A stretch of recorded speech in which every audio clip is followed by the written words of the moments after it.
on a beautiful July afternoon at Manicourt, slap bang in the middle of the country, staging the French Grand Prix for the 15th time. James Allen and Martin Brundle poised in the commentary box now. James, we need a good one here. Dead right, Jim, we certainly do. And you have to say also that apart from Indianapolis, this has been the best season certainly that I've covered in 15 years of Formula One, and hopefully this afternoon normal service will be resumed.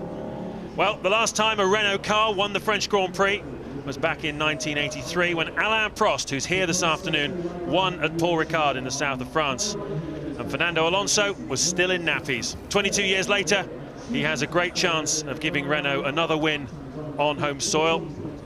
The Spaniard really has been flawless all weekend. His task was made a lot easier on Friday when, in the land of the constitutional votes, Kimi Räikkönen's engine decided to vote non, blew up, and that meant a 10-place drop on the grid for him, regardless of whatever he did in qualifying. It was a super lap by Räikkönen, but it put him third on the grid. That dropped to 13th, and we will be interested to see how he comes through the field here this afternoon. We'll be talking about the tactical considerations, because for sure those will be many, but he's 22 points behind Alonso in the World Championship.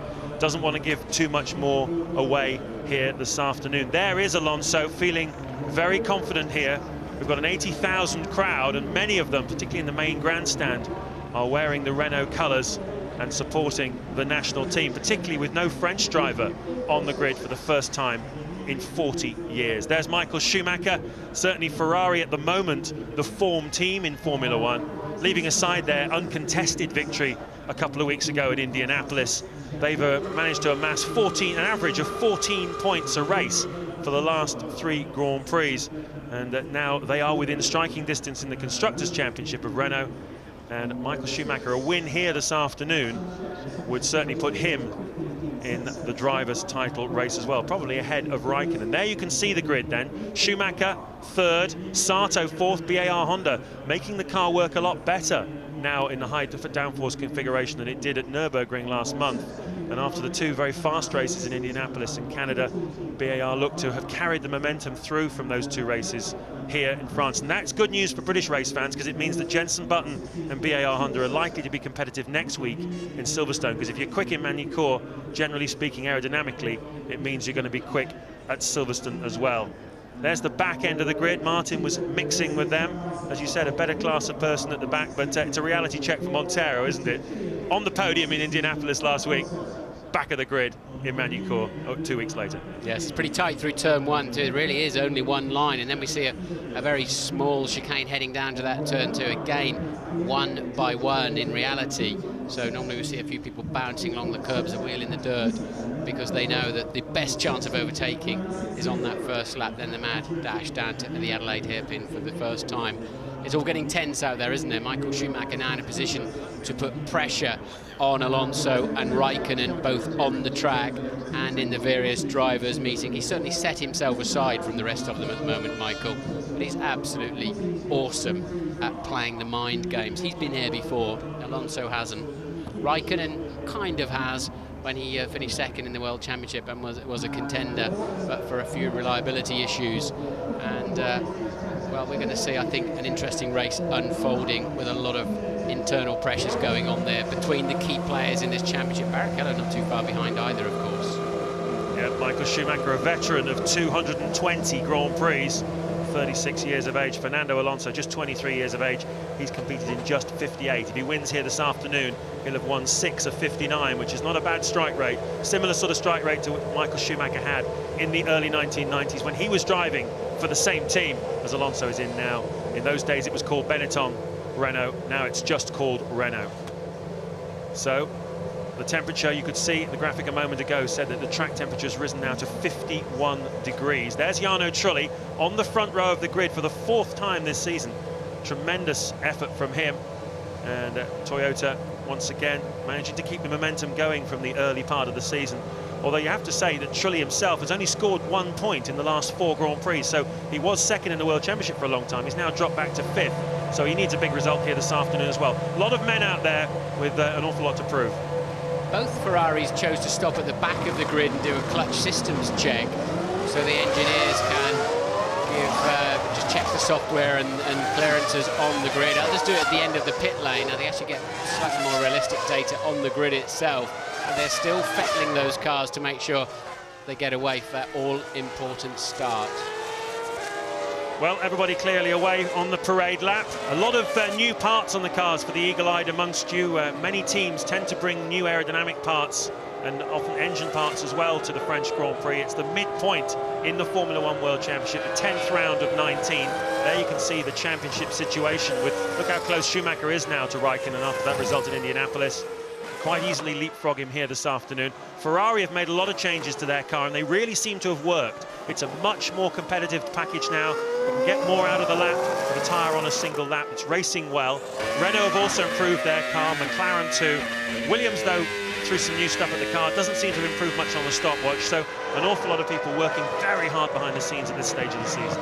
My read of qualifying is that the first 7 are on a 3-stopper, Montoya 8 being the first on 2 stops, but people with more information than me in the paddock saying, no, they're all 2-stopping at the front, just it'll be a very short first stint, maybe in lap 16 or something like that, and that will surprise me. I thought 3-stop was the fast way. Michael won it on a 4-stopper last year, but of course, completely different then, because you could bolt a new set of tyres on and gain some advantage from what is a very short pit stop. It's a tiny pit lane here, very short, so it's the least amount of time lost at any Grand Prix circuit for a pit stop, but we'll have to wait and see, won't we? Well, it's interesting, because they don't get new tyres, obviously the tyres wear down, the lap times actually, funnily enough, start to come up towards the end of the stint, which didn't used to happen with the tyres we had up to last season. And in fact, there is nothing to choose in time between a 2-stop and a 3-stop strategy. Obviously, 3 will only work if you're at the front of the grid, you can get clear air and drive away. Certainly the feeling is that many of the cars at the front might stop between laps sort of 17 and 21, that kind of thing, and they can either do 3 or 2 stops here this afternoon. For sure, the 2 McLarens, Montoya 8th, Raikkonen 13th, are going to run a 2-stop strategy and try and pick off cars as they dive into the pits. I said earlier on, it's going to be a tactical battle here this afternoon, but it's also a battle of passion. There's an awful lot to drive for here as Alonso takes up his pole position slot. He was on pole here last year, remember, had to cede the victory to Michael Schumacher's Ferrari. He just wasn't strong enough on the day. But here today, he certainly is strong enough. He's going for gold. Well, they all creep round to the dummy grid, but now, as they come into the grid formation itself, they're happy to switch the traction control off, floor the throttle, heat up the rear tyres, and just waste a little bit of that fuel. It's worth it for them to help them get away. 2 great friends on the front row of the grid, Fernando Alonso and Jarno Trulli, from their days together in the Renault team, but here they're racing against each other. Trulli's pointed towards Alonso. When the red lights go out, we'll be racing at Manicourt. The French Grand Prix is go! Clouds of smoke flies up from the back as Alonso sweeps majestically into turn 1. Schumacher, it looks like, is into his 3rd place behind Jarno Trulli with Barrichello 4th. Takuma Sato looks like he's lost out there. He was 4th on the grid. He's at least 5th. Fisichella has held place. He was 6th on the grid. Looks like he's still 6th place now. And Alonso's getting away. On his side of Michael Schumacher trying to attack the back of Jarno Trulli as the Red Bulls make their way through the field. Yes, I think Barrichello's leapfrog Sato, and also Montoya looks like he's got himself ahead of Jenson Button, and Raikkonen making his way through the pack. He's shown P12, having started 13th, made up 1 slot away from the start. Alonso leads, Trulli 2nd, Michael Schumacher is in 3rd place, Barrichello 4th, Sato is 5th, 6th is Fisichella. We're riding on board with Kimi Raikkonen, who's got 1 place up on the grid. He's in 12th now from 13th at the start. Juan Montoya, as we said, is up to 7th, Button down to 8th, Massa 9th, Villeneuve 10th, Ralf Schumacher 11th, and then it's Raikkonen.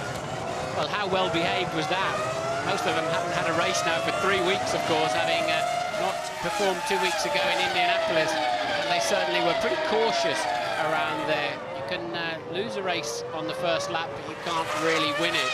But look at Alonso scampering away. 1.4 seconds is his lead, and the 2 Ferraris in line. Barrichello's dropped off there a little bit because he went wide, very wide, in the 180 corner on the first lap. Coulthard maintains 15th place. Well, Raikkonen is looking very aggressive on the back of Villeneuve. We're cutting, though, to a replay of the start. As Martin said, very neat and tidy, everybody away.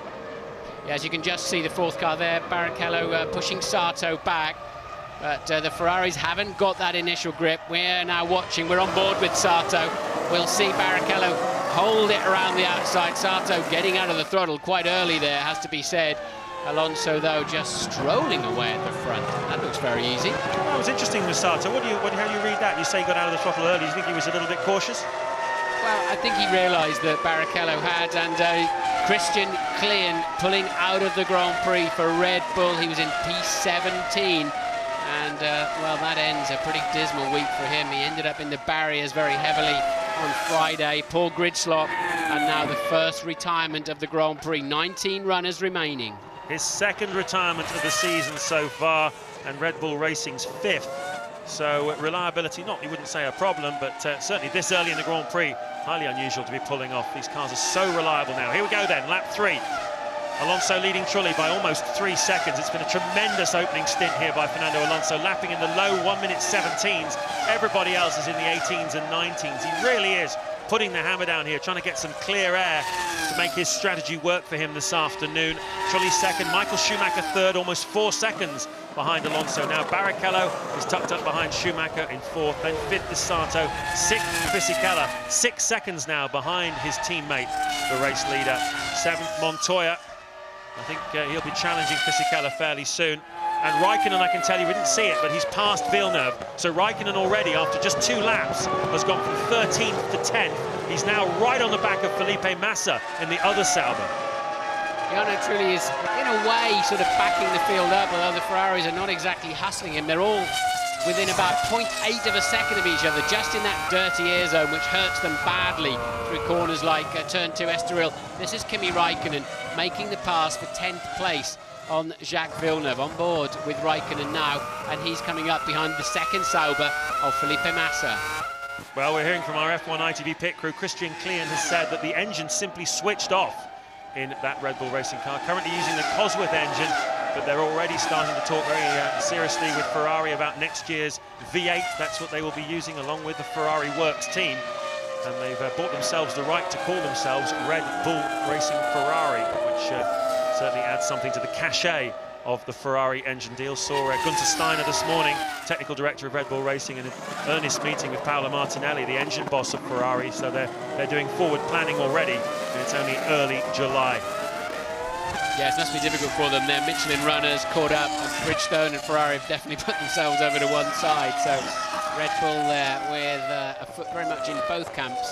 We'll see how that one plays out. But Alonso is just flying. He's 4 seconds ahead. He's a second and 3/4 faster than his teammate Fisichella, who's down in 6th place, albeit in a bit of turbulent air. And it's like he's in a different race, frankly. Yeah, you've seen it before with Fernando Alonso. His ability to push from lights to flag without making mistakes. We saw a mistake in Montreal, but it was a very, very uncharacteristic and unusual one from Fernando Alonso, because he really is, from lights to flag, as fast as anybody in Formula One. I remember talking towards the end of last season with some of the Renault engineers, and they said, I think Fisichella will get a shock when he sees just how fast Alonso is during the course of a race distance.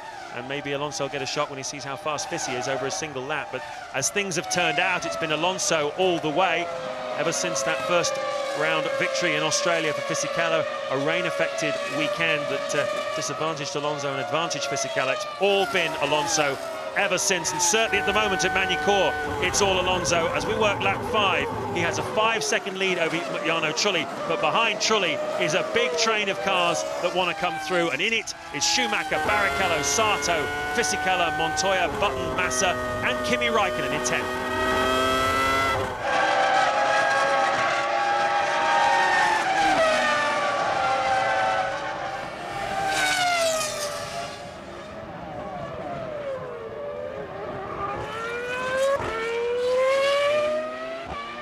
See the top 8 at the moment as Alonso comes down to the Lycée corner to complete lap 5. Tremendous crowd here in their Renault colours, giving the curbs very little respect. Once again, Martin, the way he was attacking those curbs on the exit that you highlighted in your grid walk there, it's very interesting. It's the car seemed to swirl around as it hit them, didn't it?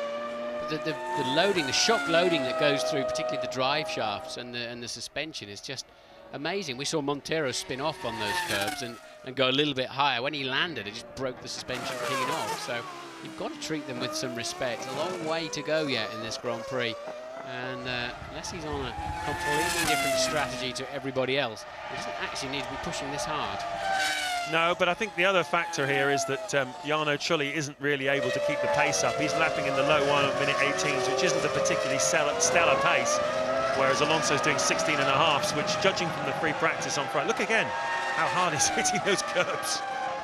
That's certainly 70 laps of that is going to give that car something to think about. Yeah, it's punishing the whole car, not to mention the driver. The driver can cope and he'll fix, so will the car, but it's no good if you don't take the points home. For sure, if I was running Alonso, I'd be saying just give it a little bit of a breather through that final chicane. So difficult to slow racing drivers down, especially ones that only have 2 speeds, flat out and stop. Michael Schumacher's one of those. At the moment, he's held up by Jarno Trulli. Trulli driving very neatly and tidy. It's not a particularly easy track to overtake on. The major place here is into the Adelaide hairpin. After the long straight, but you need great drive out of this long right-hander in order to pull that one off. Still, we've seen Raikkonen making his way through past Villeneuve. He seems to have got held up behind Massa at the moment.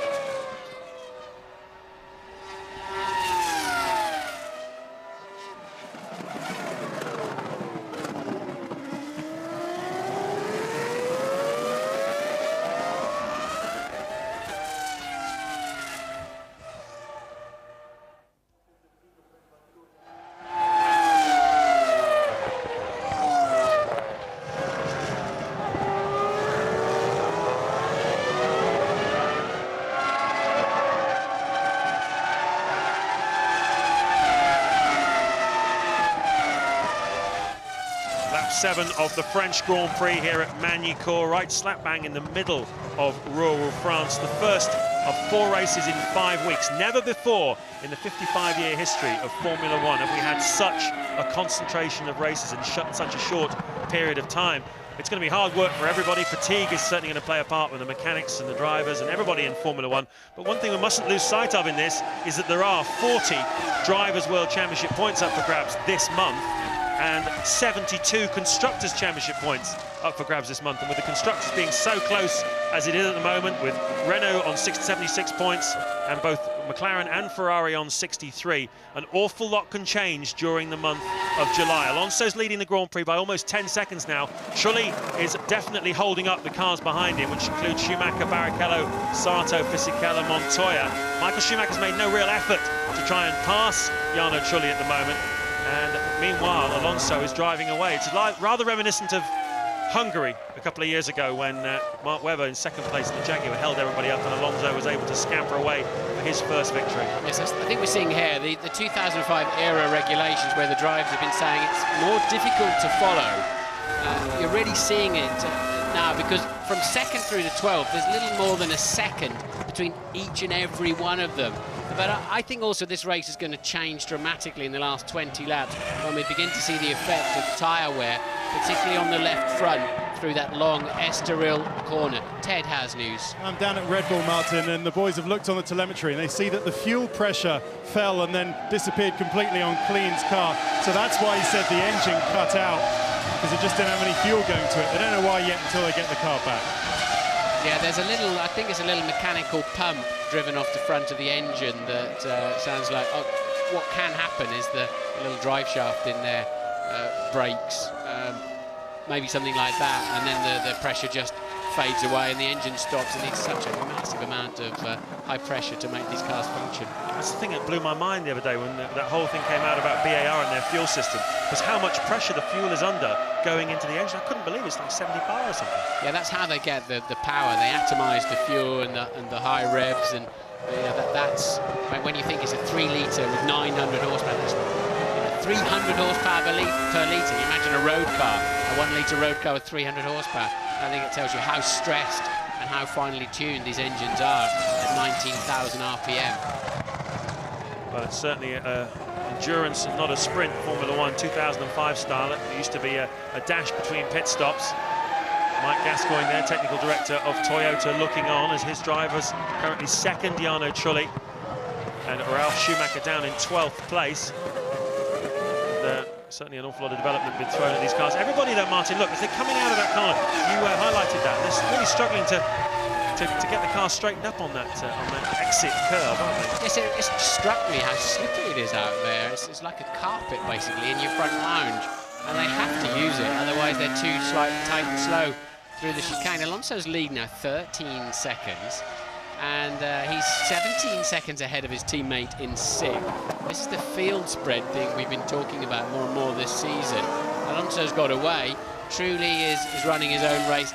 I just sense, James, a little bit of a, okay, let's get this first phase of the Grand Prix over. Long way to go yet, and we'll go racing a little bit later on, but none of them can respond to Alonso. I bet they're all sitting and hoping he'll be pitting anytime soon. Well, it's interesting because he's 23 seconds now ahead of Kimi Raikkonen, his main title rival, who is in 10th place. That's more than a pit stop ahead of Kimi Raikkonen. So if he is 3 stopping and Raikkonen is 2 stopping, Raikkonen will not go past him at the first round of pit stops.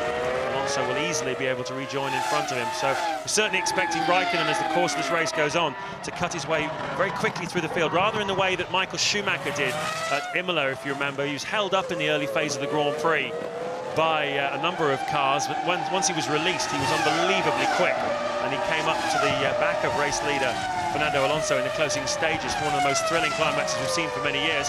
Quite possible we could have a similar situation here this afternoon, but Alonso does seem to be getting away a little bit at the moment. Raikkonen will be concerned about that. Alonso leading 14 seconds then over Trulli. Schumacher, Barrichello, Sato and Fisichella all tucked up behind.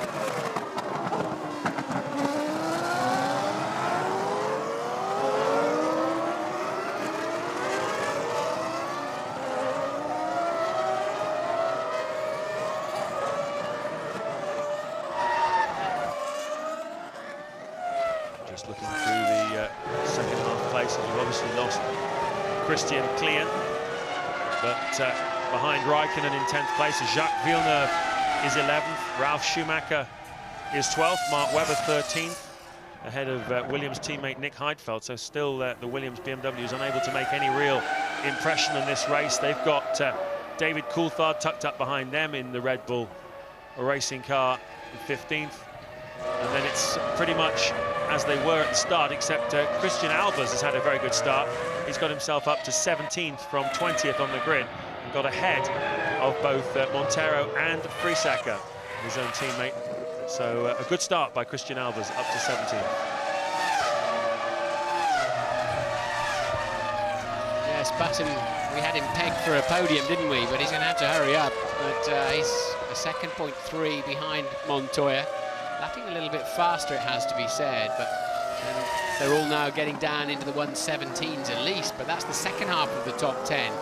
Other than Alonso, in the first half of the top 10, they're still buried in the 18s with Truly kind of directing and controlling the pace in the Toyota. Yeah, Schumacher does seem contented to sit where he is. He had a straight line speed advantage over everybody yesterday in qualifying, running less wing than anybody else, so he's certainly no slouch down the straights, but it's just not enough to get himself ahead of Jarno Trulli.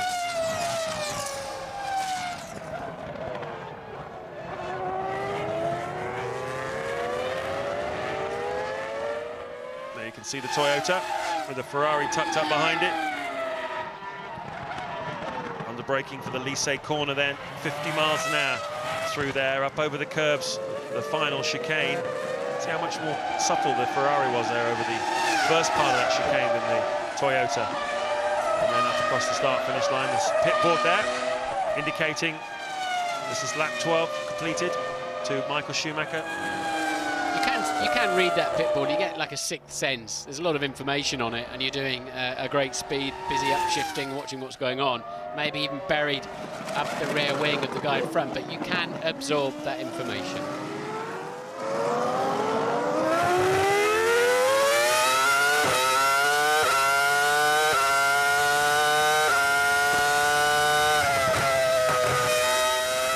Lap 13 of the French Grand Prix. You're riding on board with Takuma Sato in the BR Racing Honda. He is currently in 5th place, 20 seconds behind race leader Fernando Alonso, and his teammate Jenson Button is down in 8th place, 3 places behind Sato, 25 seconds behind Alonso, so nowhere near his teammate at the moment. can see Sato, who's been very quick here all weekend, really. He had the edge on Jenson Button throughout the weekend, got him in qualifying yesterday. We're getting close to the first round of pit stops for the 3 stoppers. Sometime in the next 3 or 4 laps, we'd expect some of them to come in. And one of them was expected to be Jarno Trulli, perhaps in the late teens of laps. That would certainly appeal very much as a concept to Michael Schumacher, who is tucked up behind Trulli and at the moment losing quite a lot of time to Alonso, who continues to lap in the 1:16s. Trulli has yet to break out of the 1:18s, and that's allowing Alonso to scamper away. I heard, interestingly, the German papers reporting Michael Schumacher is building himself a £17 million castle on the shores of Lake Geneva in Switzerland, where he's lived for a while now, with space for 25 cars in the underground car park, a huge tower with an office in it, and lakes in the back garden and all the rest of it. And I think he'd give his kingdom now for an opportunity to pass Jarno Trulli, wouldn't he? Yes, that's probably just for his trophies and his dogs, I would imagine, and it'll also be pocket money if it's 17 million quid. Alonso leading by 19 seconds then. And, well, we talked about this aerodynamic thing for 2005. I think the front wings are badly affected by the turbulent air, which is why we've got everybody sort of line astern, can't appear to make any moves. I've always felt strongly that the aerodynamics or the downforce should come from underneath the car, from the ground effects and the way that the bottom of the car is presented to the racetrack. Give them back slick tyres. And it seems to have been going the other way to me. They've cut away the underfloor and made the downforce dependent much more on the upper surfaces. And they, I believe, they're much more susceptible to the turbulent and very hot air cascading off the car in front. And I think for the first time this year, we're really seeing that at its most dramatic. Friesacher there, we saw the Minardi driver who was running last on the road, 19th of the 20 starters. We've lost Christian Klein with some sort of fuel pressure problem on his engine. It looked like some problems also for Friesacher in that pit stop. So he's now rejoined the racetrack, but he lost an awful lot of time there. Teammate Christian Albers did manage to get himself up in front of the Jordan of Thiago Monteiro off the start, but he's dropped back down to 18th place now. Both Ferraris are quite slow under braking down at the Adelaide hairpin. There's a speed trap right there, so it shows up. If you're a bit early on the brakes, you're actually dramatically slower through that speed trap than the other cars, and it's interesting to see how much Sato could close. You tend to get a bit of a concertina effect at the slow corners anyway, and the driver in front is always going to be on the throttle a car length ahead of you. Toyota in the pit lane for Jarno Trulli, so he'll be the first to blink. They're on lap 16 at the moment, but certainly if anybody gets near that Ferrari, they're going to have to find a way to brake a little bit later. But BAR in the pit lane too, so Sato must have gone in. He has, because he's out of the picture. Now, if Trulli comes in, I think you're going to see Michael Schumacher really flying. Then we're going to find out where the pace is. Trulli has continued on. It's Ralf Schumacher that's pitted in the Toyota at the back of your picture there. But then Michael Schumacher's just got to get on with it. He's now 22 seconds behind Alonso, and we're going to find out if it's about turbulence or if they're just actually doing the same lap speed. Yeah, the interesting thing is Michael Schumacher up the front of the grid. Certainly the times that the Ferrari was setting during the practice session wouldn't suggest it had that kind of pace as Ralf Schumacher exits in the Toyota. So I wonder how much more fuel than the Toyota Michael Schumacher has actually got. The guy to keep an eye on now is definitely going to be Juan Montoya, who's now gone up to 7th place with Sato, 6th place with Sato, having made his pit stop.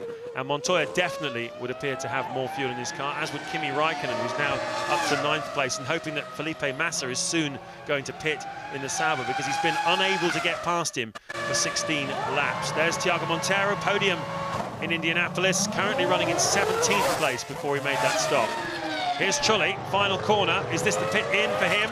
No, it isn't. He carries on for another lap. He's going to have done 17, 18 complete laps if he comes in next time. So he's gone further into this Grand Prix than a lot of people in paddock expected him to. I'd imagine there'll be a few choice German words underneath the Schubert helmet there of Michael Schumacher as well. He really needs Trulli to pit because he can't overtake him. And he knows he needs some pace at this point of the Grand Prix. If they come in together, it's going to be... that's going to finish his day, I think. Well, it's not inconceivable, Martin. I must admit, I had a rather cryptic conversation. They always are cryptic when you're talking about what strategy everyone's running, and no one really wants to give too much away. But I got the impression that Trulli had 19 or 20 laps worth of fuel in this car, and we'll see whether that is the case. I don't think Michael Schumacher's going to have an awful lot more than that. I reckon Alonso probably 21, 22 laps. So it's certainly all to play for between these two. And it's, meanwhile, Alonso making hay while the sun shines very beautifully here in Magny-Cours. Track temperature 52 degrees, air temperature a lovely 30, and Louise Goodman is down in the pits. Yeah, just been down to Minardi. We saw the mechanics having a good look at Friesacher's car when it came in. They noticed on the telemetry that his gearbox temperature was running high. What they were doing was they were checking the intake for the gearbox oil cooler just to see if any debris had got in there, and that was what was making the temperatures rise, but it all looks okay now. So 19 runners remaining then, with Friesacher back out on the track. Only Christian Klein in the Red Bull, who stopped with lack of fuel pressure, as Rubens Barrichello pits from 4th place, the first Ferrari in. Alonso then had every bit as much fuel as the majority of the others at least, and his lead of 25 seconds is pure, raw, brilliant pace. Yep, it's all him and the car working beautifully together in harmony as Rubens Barrichello rejoins. He was 4th.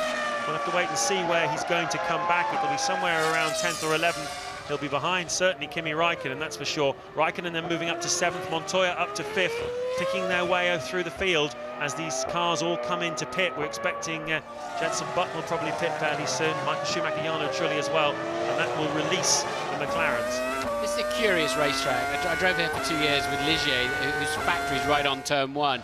We did thousands of laps. You spend all Grand Prix weekend fine-tuning and fettling your car, and it felt good. You qualified well. And then you go into the race, and it's like, what is this? Where did this come from? How did I end up with a car that's so bad? Maybe track temperature changes, 52 degrees at the moment. But you turn into Estoril Corner on lap 2 or lap 3, and it's like it just wants to carry on like a super tanker. And it's a really curious racetrack as Michael Schumacher pits, Trulli too, so they are in at identical times. Will they try and short film Michael to get him out in front of the Toyota? Well, if he takes the pleasure now, he'll take the pain later on from having to pit, but he wants to clear air. That was a very quick stop from the Ferrari team, Michael Schumacher. Trulli looks like he's taking a bit more fuel on. Schumacher's making his way down the pit lane now. He'll be behind. Trulli will be behind Michael Schumacher, I believe, as they go out. There you are, you saw Michael Schumacher in the distance. He's jumped him at the first round of pit stops, but the price he's paid is that he's carrying less fuel than he ideally would want to, perhaps, at this stage. It's a 3-stop strategy, I believe, for Michael Schumacher. Williams in then, making some adjustments there to the front of Nick Heidfeld's car. He pitted from 13th place, but the important headline here is that Schumacher is released, and he can now start to get on with his business. Surely Trulli's gone to a 2-stopper with that. There's a lot of fuel, unless we didn't see it, unless they had a rig problem getting the rig on. Trulli's changed strategy at this point in the Grand Prix. Michael looks firmly set for a 3-stopper, doesn't he? And now we're going to see his true pace. Yeah, the interesting thing about this racetrack is you don't lose very much time by making a pit stop, which tends to lead you towards thinking about stopping more often, perhaps. Takes less out of the tyres if you don't carry as much weight around at any one time. Renault getting ready then for one of its 2 drivers. Nothing much to choose between the 2 strategies. Let's just see what Fisichella does. From 2nd place then at this stage. Jenson Button is also in the BAR Honda from 4th place. I hate this pit lane. It's so narrow. It's scary to be down there. They had to change the fuel rigs. The problem with his primary fuel rig, away he goes very, very close to the Jenson Button's BAR, and he's lost a place. Well, he's lost 2 because he lost one on the racetrack to Juan Montoya as well, who's still going strongly out there. And so that was a costly moment for Giancarlo Fisichella, who's had all the bad luck, really, for Renault this season. A series of retirements, and here again, a technical problem impedes him. Mark Webber exits. He was in 10th place before he made that stop. Not a competitive weekend, this, for the Williams BMW team. Here's the race leader and championship leader in for his first stop, Ted Kravitz. Well, they've reset the fuel rigs. Let's hope they work this time. Yes, it does. And indeed, they're adjusting the front tyre pressures on Alonso. Good stop by the Renault boys, adjusting the tyre pressures on Fernando Alonso's front tyres. So, wow, he wasn't happy with the balance. He could go even quicker. Yes, I mean, he had a 29-second advantage, so there's no need for him to change strategy. Surely he's sticking with a 2-stopper. And we're now seeing Raikkonen still out there, still on the same fuel. And it looks like his was the second standout lap of qualifying, because Alonso's was surely the standout lap. But remember, Raikkonen placed 3rd and then took a 10-place drop because of an engine change. So the McLarens are fast. Now we're going to see them coming through the pack. Alonso leads Montoya, Raikkonen 3rd, Michael Schumacher 4th, Jarno Trulli in 5th place, 6th Barrichello, 7th Sato, 8th Button, 9th David Coulthard, who's yet to stop. Obviously, He went with quite a heavy fuel load in qualifying yesterday, which is probably explains quite a big part of why he was 15th on the grid in the Red Bull Racing car. Giancarlo Fisichella, after that problem with the refueling rig, has dropped down to 10th place. So that's been very costly for him. Massa is 11th, a long, long way back. He's made a stop too behind Raikkonen, who has yet to make his stop. Raikkonen now in 3rd place. Villeneuve is 12th, Ralf Schumacher 13th, not really making any kind of impression on this Grand Prix here this weekend, with his teammate having been running at the front. So surprising for Ralf on a track where he started twice from pole, a winner here as well.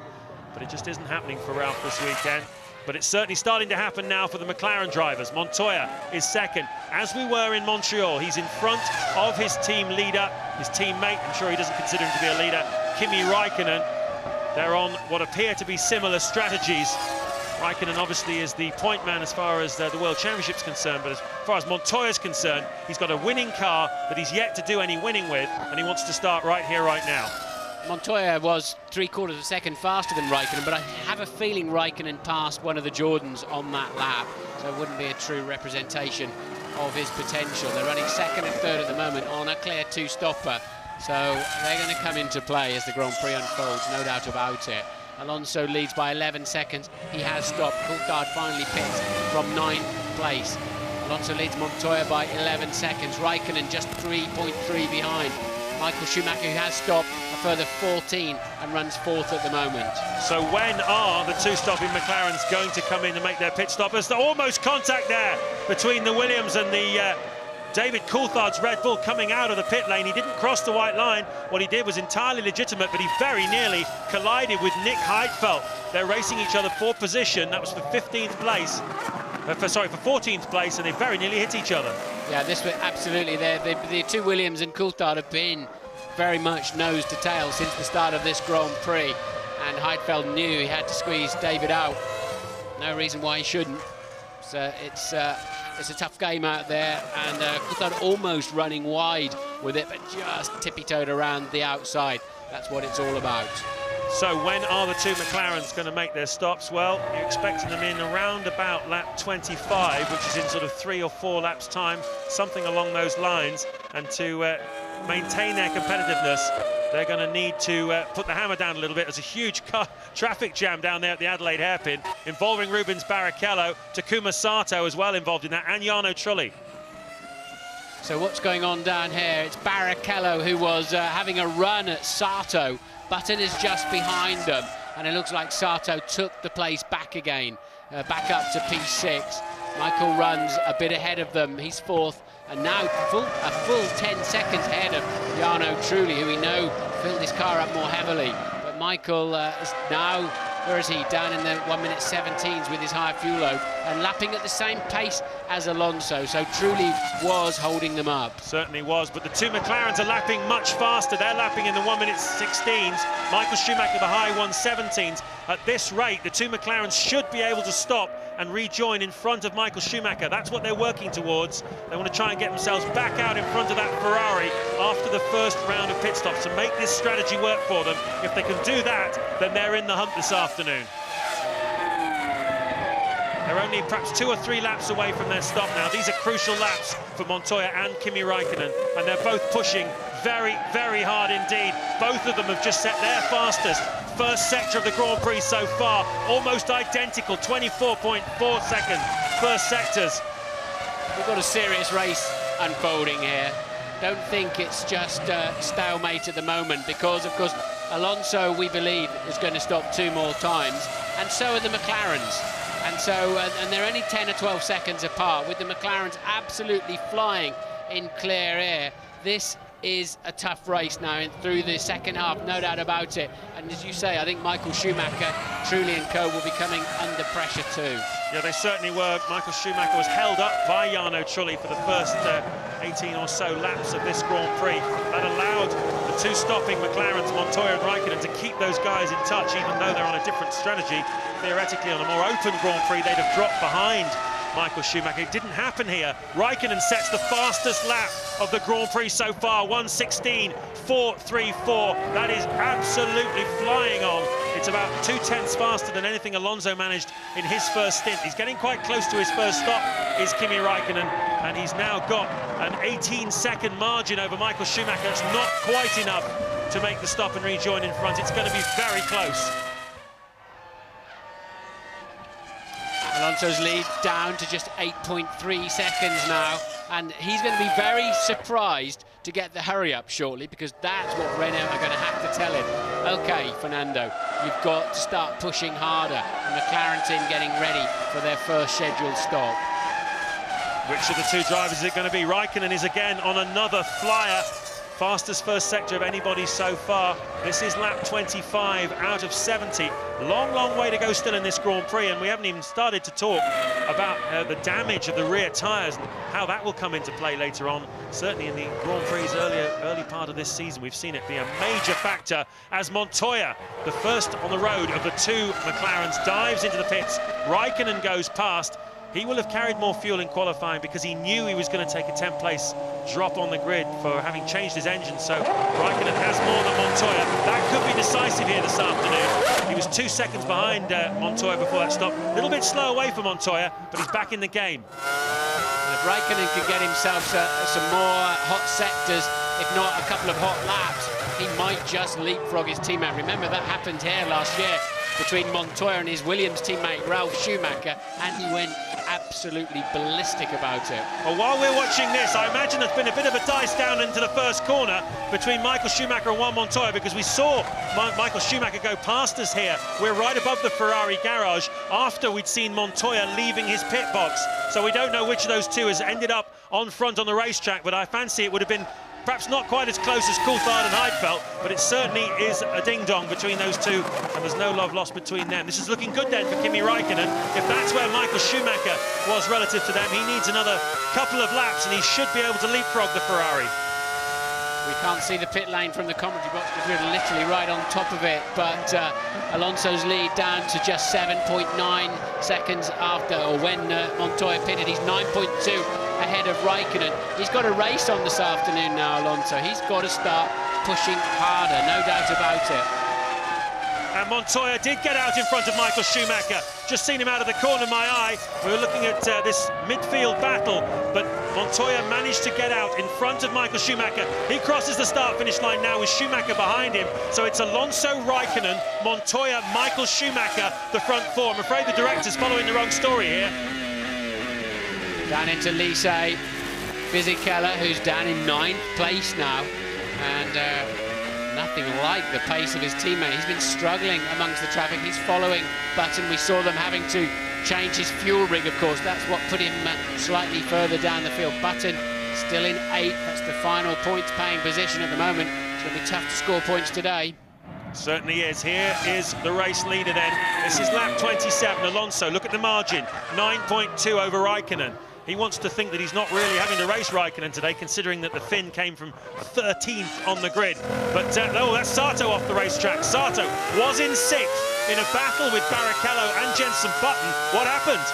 And that's a desperately late move, a little bit similar to Nürburgring last year, where he tried to get past Jarno Trulli in the Toyota, and that's a good 30 metres too late on the brakes there. That one took him. He's a brave boy, but that will hurt him badly in this race. And that what they've done to his tyres with all that sand and everything going on them. How long does it take to clean that mess off? A couple of laps. A few corners to get any kind of sense of grip, and a couple of laps to really feel full confidence. Raikkonen blistering first sector on this current lap too. He is absolutely flying, and I'm now beginning to think Raikkonen's was the lap of qualifying. It's so difficult. We've been talking about fake poles recently, where drivers with low fuel loads are on pole and getting all the glory. Alonso certainly wasn't a fake pole this weekend, but it just shows you how good Raikkonen would have been. We're on lap 28 and he still hasn't stopped for fuel. He is now, by the looks of it. Yeah, he was just 1.5 tenths of a second in qualifying slower than Alonso, and yet he's carried, let me see now, 7-8 more laps of fuel, which is an awful lot around here, where every 10 kilos is worth just over 3/10 of a second a lap. You can see that that was a mighty, mighty qualifying lap by Kimi Raikkonen, who now comes into the pit lane on lap 29. Not quite half distance in this Grand Prix. He's on a different strategy then from Michael Schumacher and Fernando Alonso. This will drop him about 28 seconds behind Alonso. A lot of work to do, but it should get him out in front of Montoya. That's the crucial thing. Those tyres look beautiful at the back, a little bit scruffy on the front right, which is a passenger through a lot of the fast corners here, and therefore tends to pick up the rubber. But Raikkonen then out of the pits, where is he? Montoya is behind him on the racetrack. Raikkonen, and by that incredible quick driving then over the last few laps, has managed to jump Montoya. So both McLarens have got in front of Michael Schumacher's Ferrari. That's decisive for this Grand Prix. Yeah, the tyres had that beautiful matte sheen to them when they're really driving and working nicely. There are the two McLarens a good distance apart, and Michael Schumacher will be scratching that chin of his if he can only get to it and working out how he's ended up back in 4th place. Well, the game on here at Magny-Cours. A lot of racing still to go. We're not even at halfway yet. The two McLarens are looking terribly strong. Alonso knows he's under a little bit of pressure now. Michael Schumacher wants something out of this Grand Prix as well. It's all shaping up really well.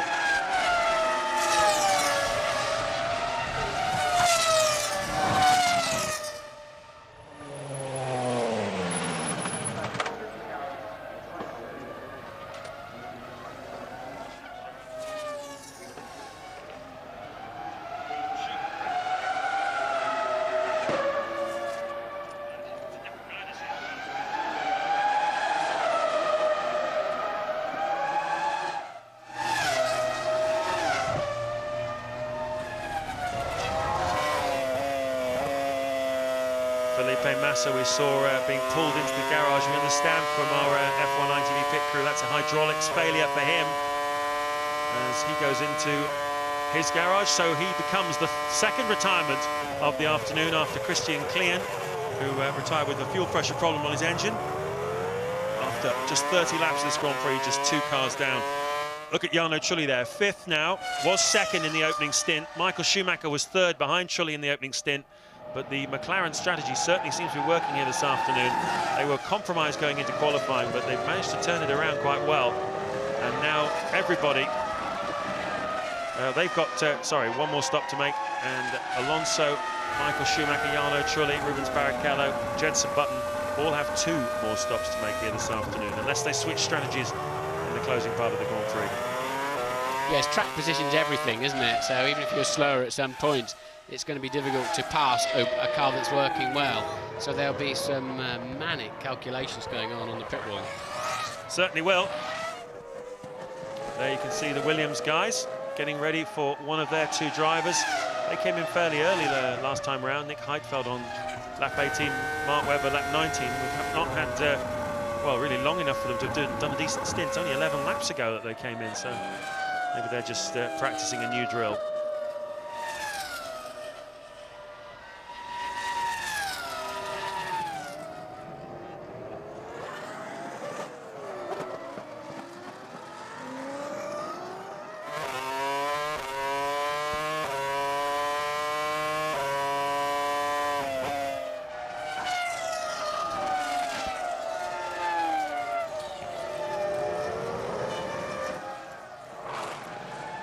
To the pits, into the pits comes Mark Webber. That's pretty early considering that he pitted on lap 19. That's just 12 laps ago. There's a problem here.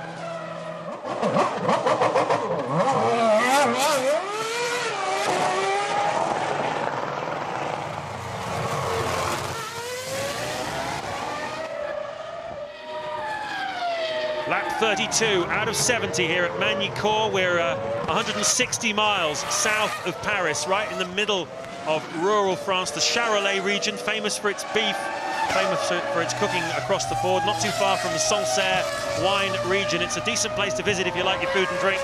Not too much to do in the evenings apart from that, but plenty to do if you're a racing driver on a Sunday afternoon. At the moment, Fernando Alonso is leading this Grand Prix by half a minute from Kimi Raikkonen. Juan Montoya is 3 seconds behind his teammate in 3rd place. Michael Schumacher, who got jumped by both of the McLarens through the first round of pit stops. A different strategy for Schumacher than the 2 McLarens. He's on a 3, the McLarens are on a 2. He is down in 4th place. Jarno Trulli, who was in 2nd place on the grid and for the opening stint of the Grand Prix, has now dropped to 5th after the first round of pit stops. Rubens Barrichello wasn't able to capitalise like Michael Schumacher did. and he's still behind Trulli in 6th. Jenson Button is 7th, Fisichella is 8th. Takuma Sato, who had a very optimistic lunge at Jarno Trulli for 5th place just a couple of laps ago, that cost him dearly. He's dropped down to 9th place with Jacques Villeneuve in 10th. Quick word for David Coulthard, he's down in 13th place, having a spirited battle this afternoon with the 2 BMW Williams cars.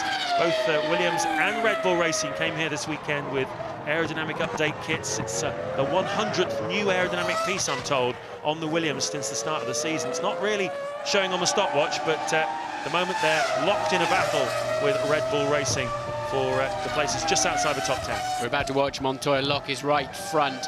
Quite unloaded there, so not too much damage. You can just see the darker, slight flat patch that he creates. That'll give him a mild vibration down the back straight.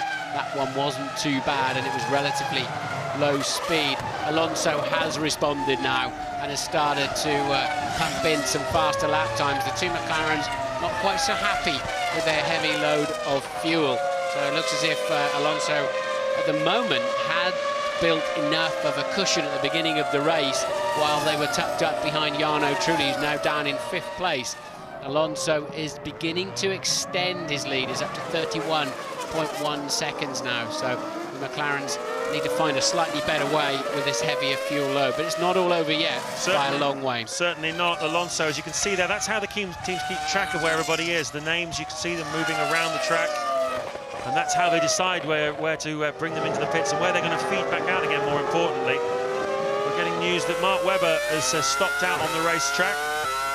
Not sure about that, but certainly he had a problem with his pit stop. He came in very, very soon, only 11 laps after his first stop. Ted Kravitz, can you shed some light on this? Yeah, well, I'm down at Williams, and you know, he's got the same problem. Something's burning him in the seat. Do you remember one of the races last year, a hot race last year in the Jaguar? There was a hole in the seat and it was burning his backside. Well, exactly the same problem is happening. You saw the pit stop, he came in, he said, look, I can't carry on, this is too hot, it's burning me backside, and they poured a bucket of water in there to try and cool him down, but obviously that hasn't done the job. Yeah, it's where the skid blocks are mounted to the bottom of the chassis, because the driver also sits on the same area, basically, and they just rub down the straight and heat up, and that's where, and you can get significant burns off of those things. Jenson Button, P7, Fisichella still following him, and they're of 2.7 behind Barrichello in the Ferrari. Sato, having recovered from his rather ambitious move on Jarno Trulli, is back down in 9th. Trulli remains 5th. Alonso's lead beginning to ebb away again, down to 30.9 now. I don't know if he's in back markers, we haven't seen much of him lately. He's in the 1:18s, Raikkonen's in the 17th. Alonso's got to maintain pace, but I still think he's launching his car across those curbs in the final chicane too hard. Into the pits comes Michael Schumacher in the Ferrari. He's the first of the front runners on a 3-stopper this afternoon to make their 2nd stop of the afternoon, all clinical and clockwork like you would expect from the Ferrari team, with so much success they've had over the last few years, and pit work has been a very big part of that. But Schumacher will be disappointed. He got held up in the opening phase of this race by Jarno Trulli's Toyota, and it meant that he fell prey to the 2 McLarens of Raikkonen and Montoya. Now Alonso, I believe, is 13 laps into a 19-lap stint as Sato pits from 9th place. So Alonso has 5, 6, 7 laps more to go in this stint, whereas the McLarens are in the early stages of a 25-lap stint. So the strategies are completely different now. In this middle part of the Grand Prix, you'll see the McLarens come a lot closer to Kimi Raikkonen, and it'll be very decisive for them how close they can get to him before the final round of pit stops. That's where this race will be won and lost. Louise has a story for us. Yeah, I've been down at the Sauber garage. In fact, I was hastily bustled out of the Sauber garage. A lot of activity, a problem with Felipe Massa's car. They had a problem with the hydraulic system, so they brought him in, frantically worked on it. It's lost him a couple of laps, but they have managed to get him back out again. So fingers crossed there won't be a recurrence of that issue. Back up to 19 runners then. They managed to get Friseca back on the track as well, as we heard earlier on. Albers pits for what looked like a scheduled stop. He's down in 17th at the moment. I like this, getting race cars back onto the racetrack. Didn't always used to happen. It's great. Well, we saw it in Montreal spectacularly with Sato, didn't we? He had a gearbox problem and most people would have parked it, but because of the knock-on effect to the next Grand Prix now, obviously if you get a result the previous race, you get a better qualifying slot for the next race. They sent Sato out to try and get something out of the afternoon after a 30-minute gearbox replacement. And that was the most spectacular example of getting a car back into the race. That's the top 8 then. On lap 37, Alonso leading by 30 seconds from Raikkonen. Montoya now is dropping off the back of Raikkonen a little bit. He's 4 seconds behind him in third place. Michael Schumacher is 20 seconds behind because he made that stop. That's the second stop of the afternoon for him. Trulli is just 3 seconds behind Michael Schumacher in 5th place. Then Barrichello. Jenson Button is on for a couple of World Championship points.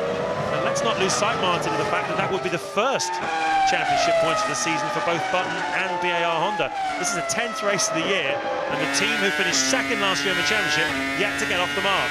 That'll be the first they'll be allowed to keep, anyway, at least. And they did score some in Imola, of course, but they were confiscated due to bad behaviour. Button in, as you say, 7th at the moment. Long way to go. We're just over half distance at the moment. 19 runners. Yeah, Giancarlo Fisichella we saw earlier on having a problem with the fuel rig. There he is. He's chasing down Jenson Button. He's just, the computer says, half a second behind him. You can see what the margin is with your eye. That's Frisacker, I believe, who has pulled off. He was sent back out again, but obviously there's something wrong with the left rear corner of that car. Looks like a puncture. Yeah. It's the tread has come off. The tread, just where the tread goes into the sidewalls, where they're under pressure. So let's hope that's a puncture, a pure puncture, and not some kind of tyre pattern. It's not hard on the tyres here. The ironical thing is it's the hardest place for tyres in the world of Formula One is not turn 13 at Indianapolis, it's Copse Corner at Silverstone and turn 3 in Barcelona. That's where the peak loads are in a Formula One tyre, but that's another story to get into on a different day. I've had enough of left rear tyres for this month, that's for sure. Out comes Kartikeyan, 16th before he made his stop. He's in a race really only with teammate Thiago Monteiro, because the sole remaining Minardi of Christian Albers is 37 seconds behind Kartikeyan before he made that stop, so quite some way off. And here you can see still one of the smoothest drivers in Formula One, Jenson Button. That's how he treats the curbs. That's how Fisichella treats them. We saw earlier on Alonso giving them a bit of a mauling as well. Here they are again, over that same place. This is the continuing battle for 7th place between Button and Giancarlo Fisichella.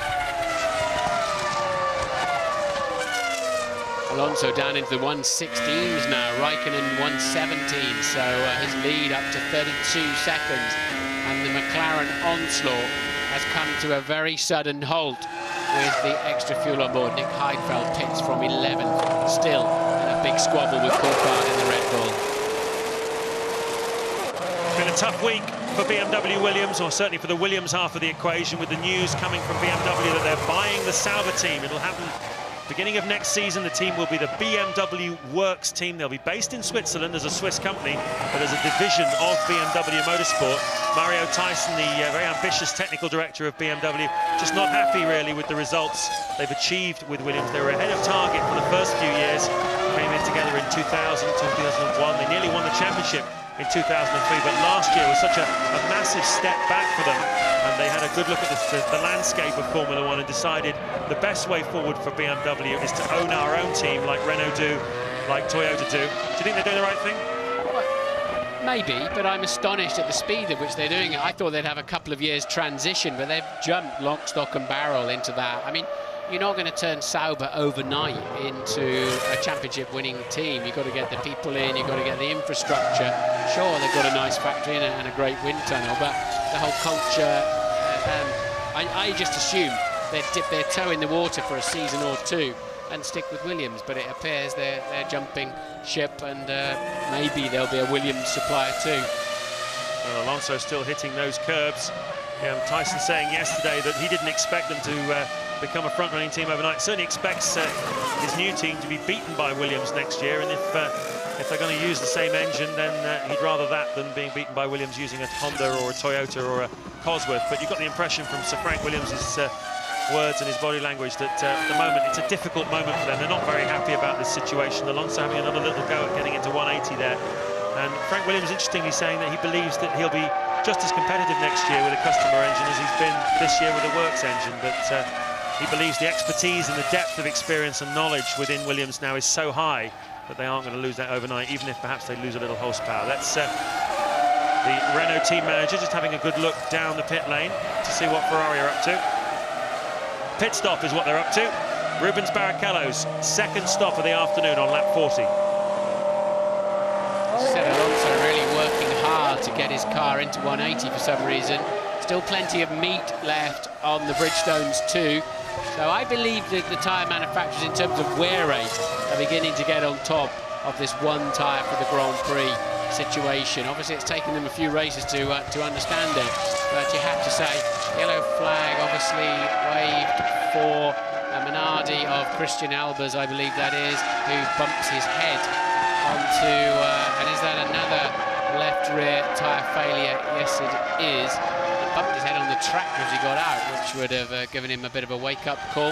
Down at turn 2, the long Estoril corner. So that's both Minardis out then with a left rear tyre problem. Puncture, elimination, whatever. Yeah, deflated for sure. Interesting to see what the exact reason was for both of them. It's Bridgestone tyres used by Minardi, of course.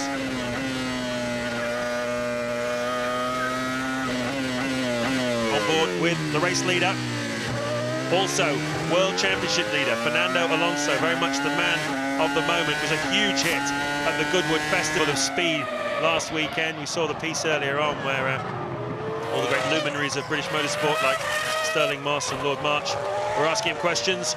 Into the pits comes the race leader then. Lap 42. That's a decent run he's made there, isn't it? And he's given himself a 34-second lead. Fingers on the buttons, ready to just let the launch control take it away. And Flavio knows that will get the job done. That was very nice for Alonso. He's picked up the pace and he's done everything he had to just take the fizz out of the McLaren opposition. He's taken the fizz out of Fisichella's opposition. He's 70 seconds behind him. Yeah, of course, part of that was due to a problem with the fuel rig for Giancarlo Fisichella at his pit stop. There you can see what happened to Friesacher. I noticed even on Albers. I noticed such a fast corner there. That amazes me how much velocity that thing had when it travelled the entire distance of the gravel trap. Raikkonen there. We're now beginning to see the drivers work for their money as the tyres get thinner. The heat begins to disappear that's required to give them the best grip. But there's still, again, enough meat right across the tread of the front and rear tyres of that McLaren. We've got the 3 championship contenders, 3 of them in the top 4 in order, really. Alonso, Raikkonen, Montoya is the interloper there, and then Michael Schumacher's 4th. You have to marvel at how that McLaren is using those tyres, don't you? They look, from here, almost brand new. All 4 grooves still visible front and rear. Just take a look at how everybody else is managing. Not allowed to change tyres in 2005 rules of Formula 1. It's a new rule for this year that they must use the same set of tyres for qualifying, single lap qualifying on Saturday afternoon, and then carry those tyres into the race on Sunday with no opportunity to change them. It's certainly made for some interesting racing. It's made for some interesting conclusions to the Grand Prix. Not everybody is a fan of it. It does seem still rather odd at the pit stops not to see tyres be changed, but I have to say, on balance, I quite like it. Don't know what he thinks about it. That's Pierre Dupasquier, the boss of Michelin. He's obviously looking for someone important to talk to. He took quite a pasting a couple of weeks ago in Indianapolis. There's Hamashima, the boss of Bridgestone. His man, Michael Schumacher, is 4th on the Ferrari, and Rubens Barrichello down to 10th now. Hammy will be a bit tweaky with those 2 Minardi Bridgestone left rear tyres. I mean, it did look like a delamination. You have to say, you don't know if they... A bit curious if they both picked up a puncture and then carried on with them. So we'll keep an eye on the Jordans and the Ferraris. But, Alonso's rejoined, and in the first few sectors he's actually faster with his fresh fuel load than Raikkonen. So for some reason Raikkonen and Montoya look like they've shot their bolt a little bit. Louise has found Friesacher. Yeah, Patrick, what happened there? Problem with your tyre, it looked like to us, but what can you tell us? Already from the beginning, the rear was really nervous, and I just was sliding around everywhere, and then just now the tyre exploded. Do you think this was something specific to your car? Because obviously your teammate has just gone out as well, or could it potentially be a problem with the Bridgestone? I think could be something to our car, but we have to analyze that, and then we have to see. Thanks, Patrick. Well, I was watching with the team the replay of Christian Alba's accident as well, and the feeling down here is that that wasn't a driver error, it was some kind of issue with the car. So when Christian gets back, we'll have a word with him too. Big lock-up for Michael Schumacher. David Coulthard made a stop then while Louise was talking to the Minardi driver Patrick Friesacker, and he's in a battle, Coulthard, with Nick Heidfeld, as he has been all Grand Prix. They almost hit each other when Coulthard came out of the pits last time. Didn't no such thing again this time round. I'm told, Martin, that Minardi used a slightly different specification of Bridgestone tyre from Jordan and certainly from Ferrari, so anything that's a problem for Minardi isn't necessarily going to be a problem for Ferrari and Jordan, because they are using a different specification of tyre. Yeah, Montoya's just done a 1 minute 21. That's some 3 to 4 seconds off the pace. Don't know why, don't know if he's been off the road, but again, those Michelin rears and the Toyota of Ralph. He's having a very quiet afternoon. He's normally a bit of a specialist around here, Ralph, isn't he? It's one of his better tracks, but Montoya is definitely slow, isn't he? Montoya is hurting badly at this stage for some reason. Yeah, there's something wrong for Montoya. He's 7/10 slower in the first sector than Raikkonen. He is another 7/10 slower in the middle sector. He's got some kind of problem developing here, Montoya. It's a growing issue. It's not a huge one, but it's certainly losing him about 1.5 to 2 seconds a lap.